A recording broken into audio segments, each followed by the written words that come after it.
Hello everyone, welcome back to my channel, and today we're going to talk about how to make and save your first $100,000.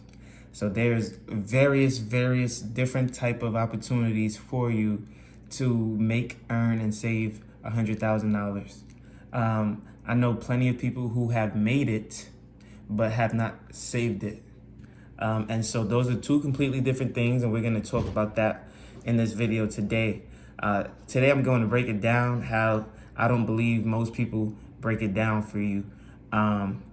So when we talk about the average income in America today, just to ballpark it, I don't want to start talking about different races and what they earn.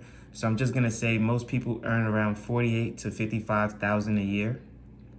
And that is with a bachelor's degree. So if you don't have a bachelor's degree, that's perfectly fine. You can actually make a lot more money doing trades and other certifications, like a SHRM certification, and start working in the HR field. And these avenues that you take already benefit you in the sense that you should be making half of that $100,000, right? So if you're making that $48,000 to $50,000, you're already halfway there. So now the question is, how do I earn an additional $48,000 to $50,000 a year, right?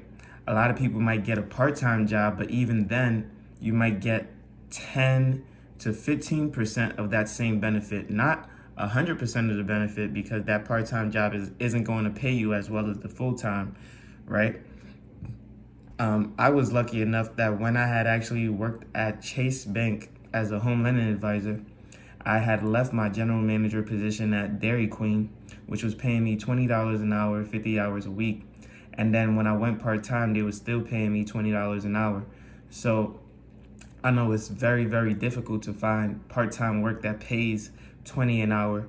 But in that sense, I was making $100K because I was a full-time employee. I cut my hours.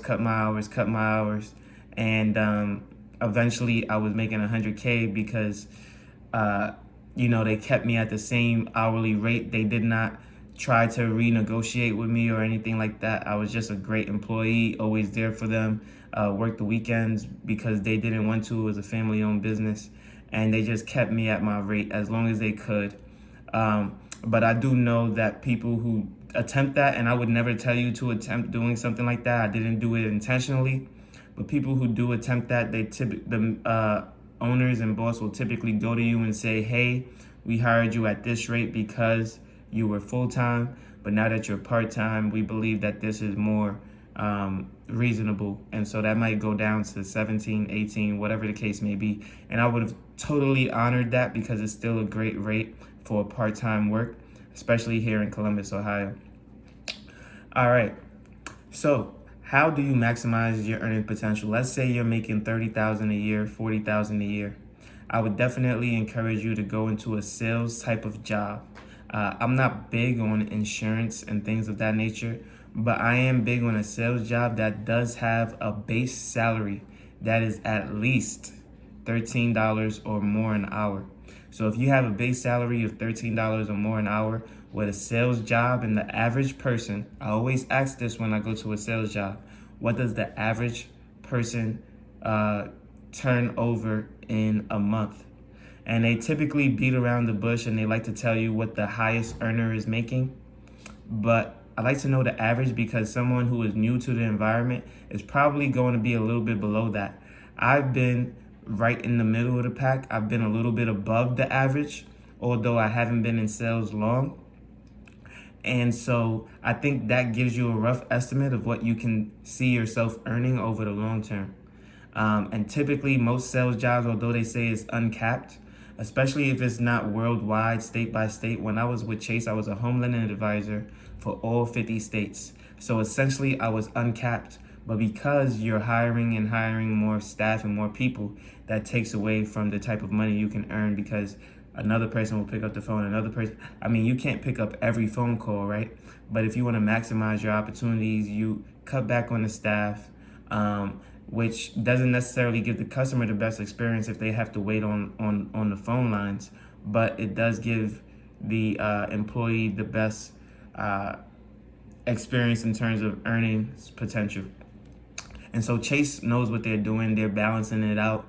And you'll be right around 65,000 a year if you're average in the market that I had been in. And so with 65K a year plus rental property income plus military income plus working part-time at Dairy Queen for $20 an hour, I was well over 100K a year.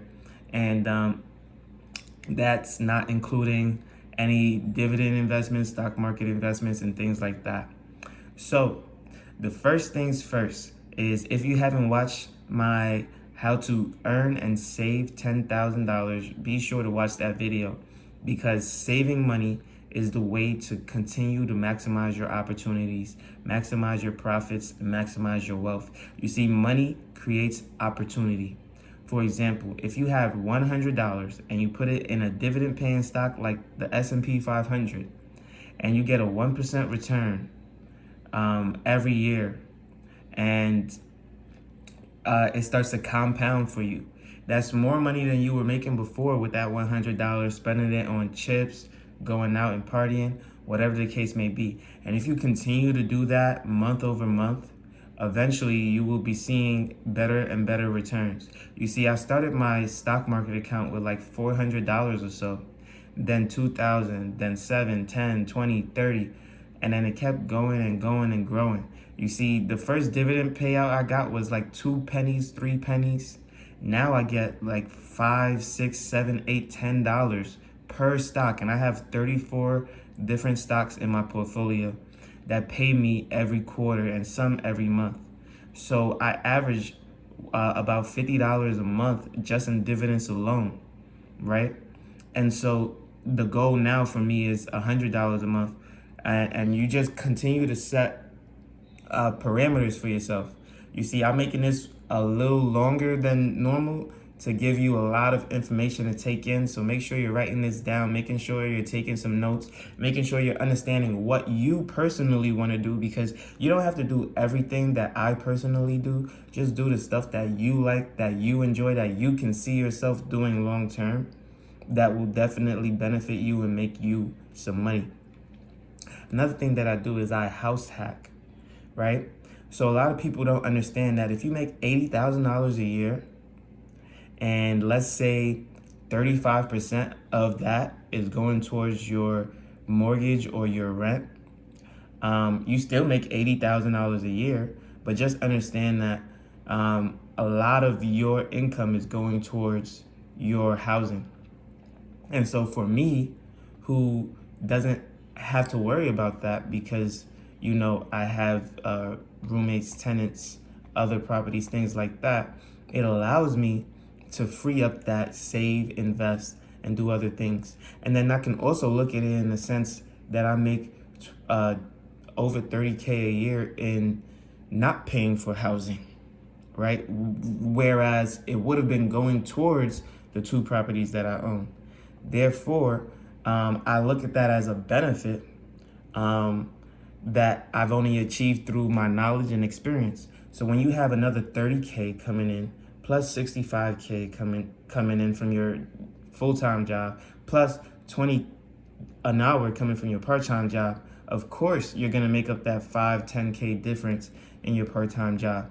On top of that, you have your investments. On top of that, you're doing other things that you love. I do music, I do YouTube, I'm on Rumble, right? And so that then allows me to continue to maximize, and then you increase rents every year. Your dividends and your stocks go up every year, right? Because I keep reinvesting, and compound interest is a thing of beauty. And then when you're saving that money that you're already saving from maybe not paying rent or just cutting back on things that you might like going out and eating out for a short period of time, just so that you can save the money that you need in order to create these opportunities, right? The only way I got these houses, the only way I was able to invest is because I had to sacrifice certain things in my life. I didn't go out when I couldn't. Actually, it's not that I didn't want to go out, but it was more so that I was just invested in my job. I was invested in the high earning potential that I was making, and I was invested in making more. And so because of that, I was laser focused on my work. I kind of cut everything else. Didn't really talk to a lot of people during the times that I was honed in, and that would be 9, 10 month stretches. A lot of people are very social and unable to do that. And I'm not telling you that you have to be as laser focused as me. It doesn't have to be in 9, 10 months. You can take 2, 3 years to get to that same savings. But understand that the more you focus in, the more things you cut out, the quicker it will be for you to get there. There are times where I calculated that I'll save $2,000 a month until I get $10,000, which is 5 months. And then without knowing where the income came from, I would reach my goal in 4 months instead of 5. And I'm like, there's no way. How did I get $10,000 in 4 months when I only earned $2K per month in savings? So it was just like cutting out certain things. You don't even realize how it can drastically transform your savings, drastically transform your earnings potential. And then maybe you're making more commissions, maybe you're earning more at your job. You see, when I first started my career in management and logistics, I worked my butt off to be the best that I can be. And when I realized that hard work doesn't necessarily mean you're going to get a raise, I still work hard, don't get me wrong, and I still put my best foot forward in everything that I do. But understand that other companies are willing to pay you more for your services, especially when you're a top performer. And so I was able to get a significant raise twice within a 2 year period, which definitely helped in achieving what I'm at today. A lot of people call that job hopping to increase their salaries. But now that we're in a recession, now that we're in an economy where job loss is rampant and employers are laying people off, you have to be more mindful of the things that you do in this environment, and understand that if you're not a top performer and you're just hopping around from place to place, you will surely be let go, especially if you're the newest one on the chopping block and not the longest tenured employee there, right? Typically, the longer tenured employees get to keep their jobs, but the ones who are just there, just came on board, they'll be let go in an instant. So be sure to gain some rapport, gain some respect with your peers, with your employers, and in turn, that will pay dividends, whether you don't see it or not. Just having a job right now is a blessing in disguise, right? And so I told you some of the ways that I constantly continue to make 100K, and I've been doing that now for the last 2 years. And so as we're in 2023, what are some ways, what are some things that you're thinking about in order to make 100K a year? You see, I'm actually looking to get a part-time job on top of my music, on top of my full-time job, on top of my rental properties, on top of investing into the same stocks every single week. And, you know, I'm just doing that because I want to maximize my earnings potential. You see, you only have one life to live, and how much money you make is determined by how much you're willing to work or not work for it. You can have passive income as well, and so it really just depends. But the average person makes about $5 million in their entire lifetime. You can make more than the average person simply by getting a part-time job. And so it is truly a pundit on you to go forth into this world and make something happen. And if you're focused, if you're laser determined, if you watch this video and you say, you know what, I got to make it happen, I got to go ahead and do something, and you surely will, you know? So it's up to you to go out there and say, I'm going to hold myself accountable. I'm going to be motivated. I'm going to do this, and this. I told myself I was going to post every single day at 8 a.m. daily. So guess what? That's exactly what I'm going to do. There is no way I don't do that. That's holding myself accountable, and that's me telling you to hold me accountable. Like, hey, why didn't you post today? So, you know, everything starts to pay dividends when you continue to work hard, when you continue to put others first, and when you continue to put your best foot forward. You know I'm a hard worker when you continue to do the right things all the time and put in the effort, right? So if you like this video, make sure you leave a like, comment, and subscribe. Let me know in the comment section down below how you plan or how you earn 100K a year. Some people might be computer engineers and it just comes easy to them. But hey, let me know down below. Make sure you leave a like, comment, and subscribe, and I'll see you on the next one. Peace.